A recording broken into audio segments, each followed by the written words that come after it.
Hello everyone, my name is Eva and welcome to my channel. If you are new here, thank you so much for clicking this video. I really hope you give me a like and a subscribe. If you are a returning subscriber, thank you so much for coming back. You are amazing and I love you.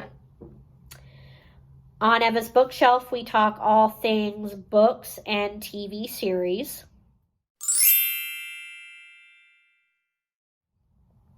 On today's installment of Eva's Bookshelf, we are going to be talking about the new Netflix TV series, Bridgerton. Bridgerton is a fantasy Regency romance. It was written by Shonda Rhimes and produced by her company, Shondaland. It is based on the book series by author Julia Quinn. We will do this review by talking about a couple of things that I liked about the series, a couple of things that I didn't like about the series, and then concluding with my overall thoughts on Bridgerton thus far. To start off with the things that I really liked about Bridgerton, the sets of this show were impeccable. The London set was so well done. I loved how all the little houses of Grosvenor Square were lined up. I loved how they incorporated the detail of people walking by in period costume on the street into the set. I loved how they incorporated the detail of having carriages around the house into the set as well. The country manor houses in England that this show was shot in were also stunning. The houses were furnished beautifully. They were so well lit. The fronts of all the manor houses were so clean and they looked so regal. It was almost like watching Downton Abbey. The gardens of the manor houses that we saw were also beautiful too. In particular, I loved the garden in episode 8 that we see when Daphne and the other Bridgertons and Simon have to go to a luncheon with the Queen and Daphne ends up confronting her mother. That garden was stunning. I loved all the different colors. I loved how the flowers of that garden were shaped and the whole thing was just perfect. The other thing I really like about Bridgerton is the Frightness About Sex in Regency England that the show brings to us. In Regency England, high society women were expected to be very sexually naive. They were not supposed to know what sex was. They were supposed to be virgins on their wedding night. And any knowledge of sex that a high society woman had would have had to be carefully concealed. If you want to know more about Regency England, look up at the card above me to access my video on that time period. Sexual naivety is not something that is really talked about in period dramas today or in pieces about Regency England. Bridgerton is really the first period drama that I have seen talk about the sexual naivety of women at that time. And I think Bridgerton does a really good job of bringing us that knowledge in a sensible way. They put the sexual naivety of the high society women into the plot in a way that makes sense. They have the girls ask realistic questions about sex and question whether or not it's right for them to be that naive, which I think is awesome. And they just generally do a good job showing how that would be a challenge for women of that time period. Bridgerton also does a very good job of showing a contrast between the sexual knowledge of the high society women and the sexual knowledge of some of the more low-class women in the show. In Regency England, while high society women were expected to be sexually naive, lower-class women were not expected to be naive at all. In broader Georgian society, sex was becoming more talked about. People were abandoning some of the older church rules about it. There were courtesans that were becoming popular, and it was just generally becoming more acceptable to have sex. For many lower class women of Georgian society, sex would have been an accepted part of advanced courtship or dating. So it is absolutely conceivable that someone like a maid or Sienna would know more about sex than someone like Daphne. And I think the show does a good job of showing that contrast, right? Particularly when we look at Sienna and Daphne, because we have Daphne, who is this very naive debutante, and then we have Sienna, who is this opera singer who has been all over the world and who has basically slept with everybody in London. I mean, come on. Going off of that point, I liked how realistic the romantic relationships were in Bridgerton as well. I think Bridgerton does a good job of showing that, you know, healthy romantic relationships do not have to be perfect, because every couple in that series had its problems. I mean, Daphne and Simon had problems with having children. You had Marina Thompson marry a man she barely knew. You had the Featheringtons' marriage fall apart because he was a gambling addict. And so just seeing the realism of those romantic relationships was beautiful, and I think it will benefit a lot of young women reading this series or watching this TV show to see that. Going off the theme of relationships, I loved the female relationships in this show. There were definitely very strong female friendships in the show, particularly the relationships between Daphne and Eloise, Penelope and Eloise, and Penelope and Marina. I like the relationship between Eloise and Daphne because while they were very different women, they always seemed to find a way to come together and make things better for everybody. And I think that is awesome and a very healthy thing for young women to see. It's very healthy for women to see that just because another girl may be different from you does not mean that you guys can't work together and be friends. I like the relationship between Eloise and Penelope because I think they just really are supportive of each other. They egg each other on to follow their dreams. And that relationship also, I think, really brings out a lot of Eloise's character, because most of the moments where Eloise rails against society are moments where she's talking to Penelope and just kind of going off with her best friend about how frustrated she is over her life. I also think the relationship between Marina and Penelope is really beautiful because Penelope is the one person who really supports Marina when Marina gets pregnant and has nobody and everybody is shunning her. I like that the relationship between Penelope and Marina has ups and downs because it's a healthy depiction of friendships not being perfect and of friendships going through ebbs and flows as well. Going off the theme of relationships again, I love the Betrayal of Disability in this show. So for those of you who have not watched this show, spoiler alert, but a very large part of the plot of this show is that the male romantic lead, Simon, has a speech impediment.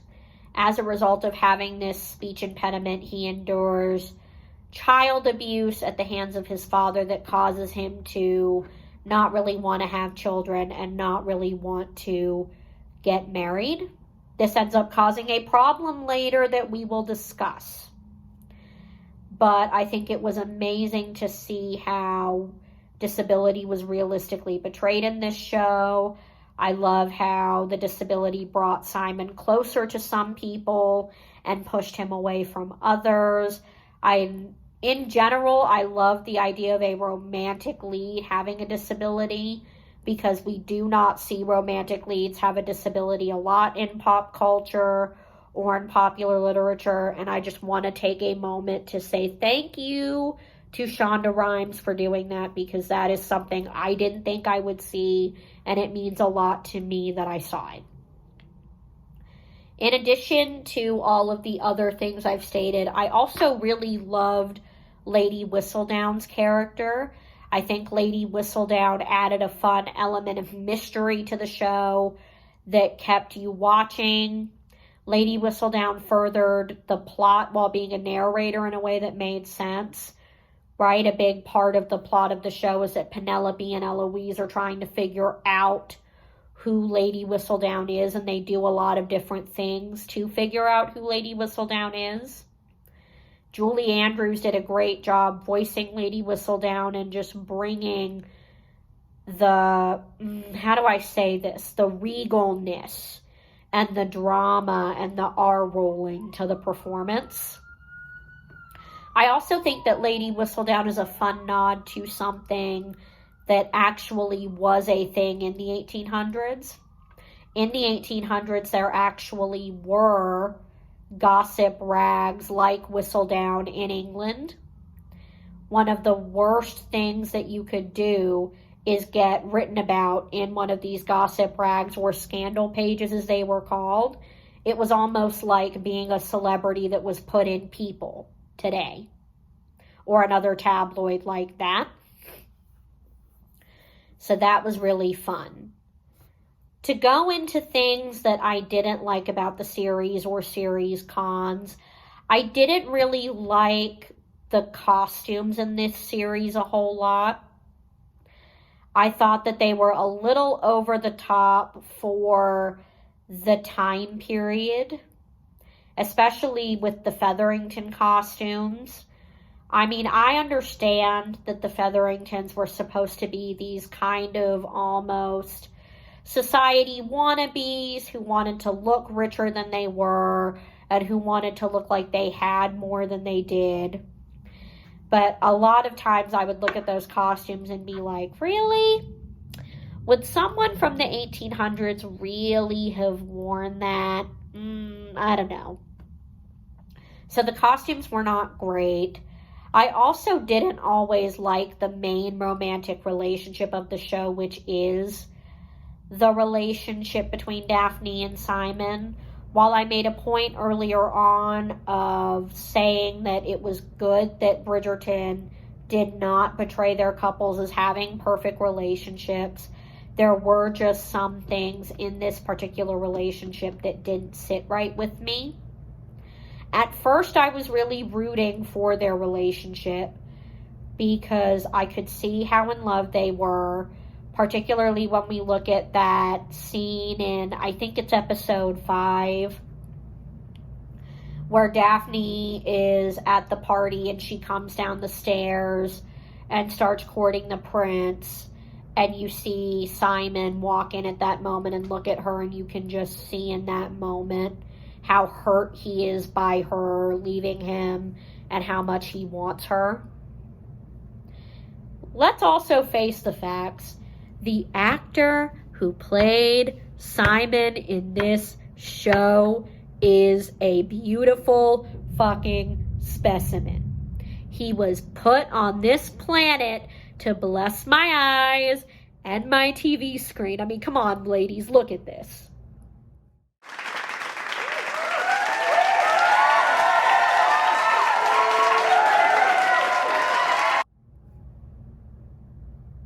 Let's look at it again.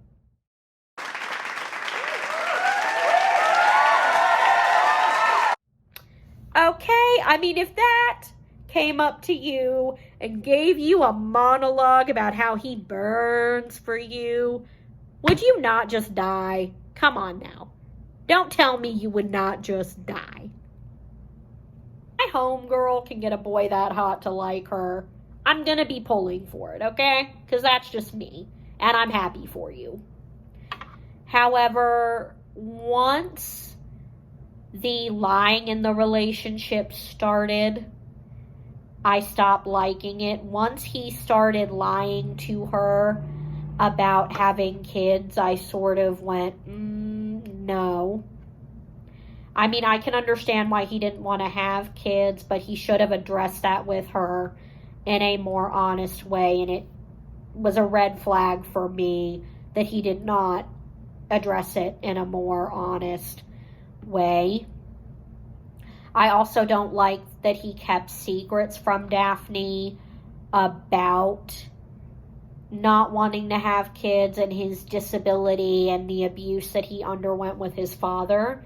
Although in his defense, I can understand how difficult it would be to talk about the childhood abuse that he dealt with. And I also understand how difficult it can be to talk about having a disability with a new partner.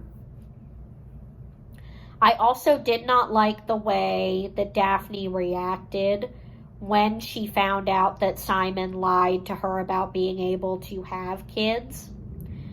For those of you who have not watched the show, spoiler alert, but Daphne basically reacts to this by coercing him into, shall we say, having relations in a way that would cause her to get pregnant. While I can understand Daphne's anger in that moment, I still don't think what she did was okay.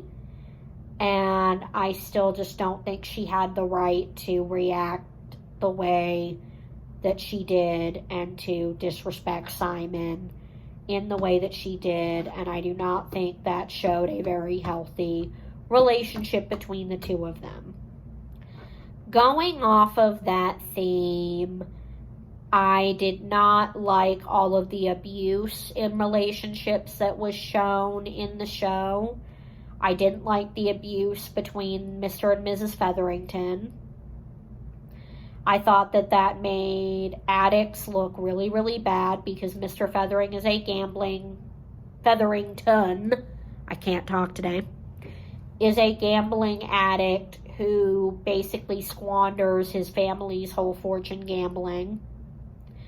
I didn't like the relationship between Daphne and Burbrook. I think Burbrook is a horrible person and a stalker, basically.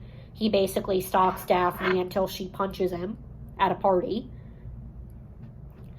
And while abusive relationships do happen, and while, that can help drive a show's plot line, having 3 of those kind of relationships in one show was just a little bit much for my taste.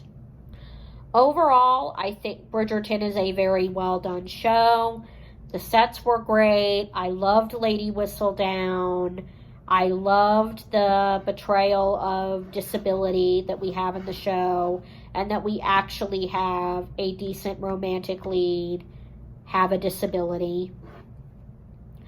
I also loved the realism about sex and relationships that was shown in the show.